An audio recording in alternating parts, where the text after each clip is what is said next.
ஆதியாகமம் அதிகாரம் 22. 5 பகுதிகளாக இந்த அதிகாரத்தை நாம் தியானிக்கலாம். 1. ஆபிரகாமின் விசுவாசமும் கீழ்ப்படிதலும். 2.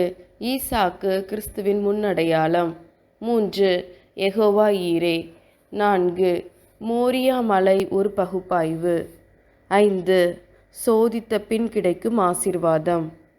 1. ஆபிரகாமின் விசுவாசமும் கீழ்ப்படிதலும். இஸ்மவேல் ஆபிரகாமை விட்டு பிரிக்கப்பட்ட பின் ஈசாக்கு மாத்திரமே ஆபிரகாமோடு ஏக சுதனாய் இருக்கும்போது நடந்த விசுவாச சோதனையின் நிகழ்வுகள் இந்த அதிகாரத்தில் விளக்கப்பட்டுள்ளன. யாக்கோபு 1 அதிகாரம் 13 வசனத்தின்படி தேவன் யாரையும் பாவம் செய்ய ஆசை தூண்டி சோதிக்கிறவர் அல்ல. மாறாக விசுவாசத்தின் தேர்வு, அதாவது கஷ்ட வாழ்க்கையில் அவர் மீது உள்ள நம்பிக்கையின் சோதனை அனைவருக்கும் உண்டு. விசுவாச சோதனை மூலம் தேவன் ஒரு மனிதனிடம் இருந்து அறிந்து கொள்வது என்ன? ஆராய்ந்து பார்ப்போமானால் இந்த 22 அதிகாரத்தில் ஆபிரகாம் ஈசாக்கை பலியிட ஒப்பு கொடுத்து கர்த்தருடைய வார்த்தைக்கு கீழ்ப்படிந்ததினாலே 12வது வசனத்தில் நீ தேவனுக்கு பயப்படுகிறவன் என்று இப்போது அறிந்திருக்கிறேன் என்று கர்த்தர் கூறுகிறார்.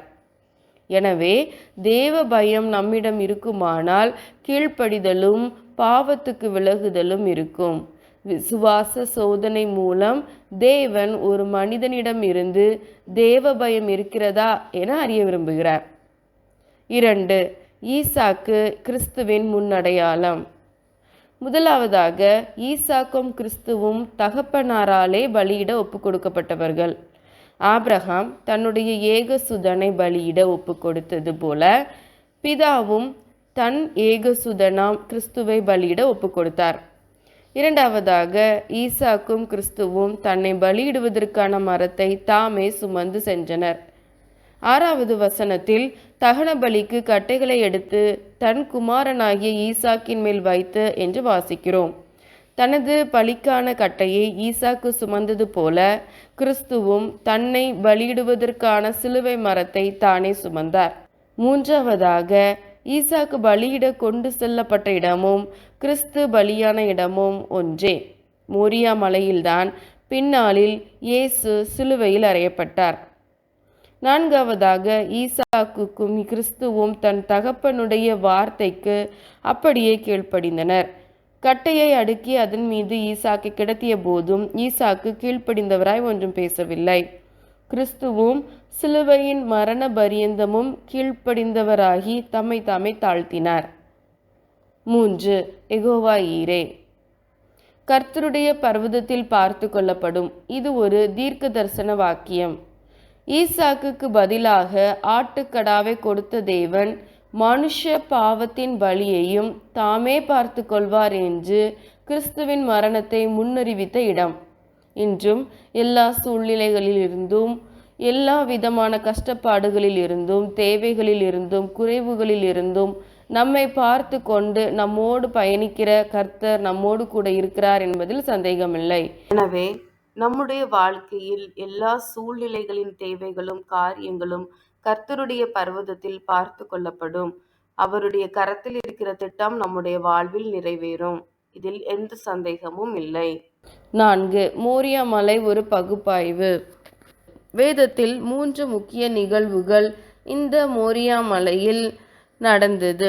முதல் நிகழ்வு ஆதியாகமம் 12வது அதிகாரத்தில் ஈசாக்கு இந்த மலையில் பலியிட கொண்டு செல்லப்பட்டார். அதற்கு பின் அவருக்கு பதிலாக ஆட்டுக்கடா பலியிடப்பட்டது. 2வது நிகழ்வு. இந்த ஈசாக்கின் முதல் நிகழ்வுக்கு ஏறக்குறைய 1000 ஆண்டுகளுக்கும் பிறகு இதே மோரியா மலையில் தாவீது இஸ்ரவேலரை லக்கம் பார்த்ததினால் வந்த கர்த்தருடைய வாதை நிறுத்தப்பட்டது. இந்த மலையில் உள்ள எபூசியனாகிய அர்னாவின் களம் நேரே வந்தபோது தாவீதின் பாவத்தின் தண்டனை நிறுத்தப்பட்டது. எனவே தாவீது இந்த இடத்தை 50 சேக்கல் நிறை வெள்ளிக்கு கொண்டு கர்த்தருக்கு ஒரு பலிபீடத்தை இந்த இடத்தில் கட்டினதாக 1 சாமுவேல் 24வது அதிகாரத்தில் வாசிக்கலாம். மூன்றாவது நிகழ்வு. இதே மோரியா மலையில்தான் பிற்காலத்தில் சாலமோன் தேவாலயத்தை கட்டினார். மேலே குறிப்பிடப்பட்டுள்ள 3 நிகழ்வுகளை புதிய ஏற்பாட்டோடு ஒப்பிட்டு பார்ப்போம்.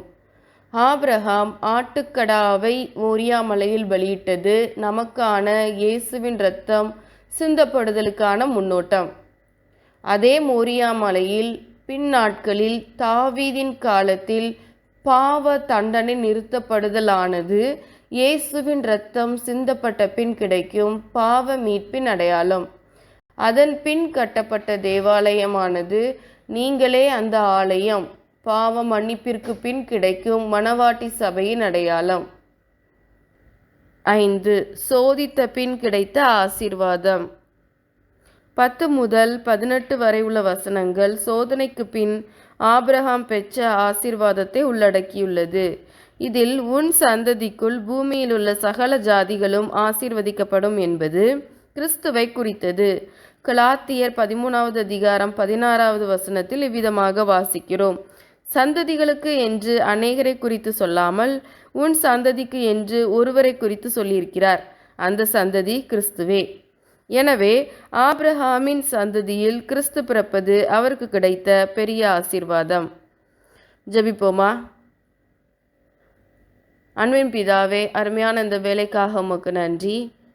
விசுவாசத்தின் சோதனை ஆபிரகாமுக்கு நிகழ்ந்தது போல எங்களுக்கும் எங்களுடைய வாழ்க்கையில் கஷ்டப்பாடுகள் மத்தியில் எங்களுடைய விசுவாசம் சோதிக்கப்படும் போது நாங்கள் விசுவாசத்தில் உறுதியாய் தரித்திருந்து அப்பா நீர் எங்களுக்கு வைத்திருக்கிற ஆசீர்வாதத்தை பெற்றுக்கொள்ள கிருபை புரியும்.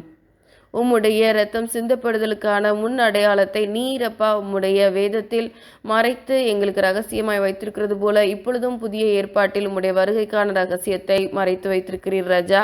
அதை வாசிக்கும் போது உம்முடைய வருகைக்கு நாங்கள் எங்களை தயார்படுத்தி கொள்ளவும் நீர் வாக்குத்தத்தம் பண்ணியிருக்கிற அந்த புதிய பரம கானானுக்குள் நுழைவதற்கு எங்களை பக்குவப்படுத்தி கொள்ளவும் கிருபை புரியும். மீட்பர் இயேசுவின் மூலம் ஜெபிக்கிறோம் ஜீவனுள்ள நல்ல பிதாவே. ஆமேன்.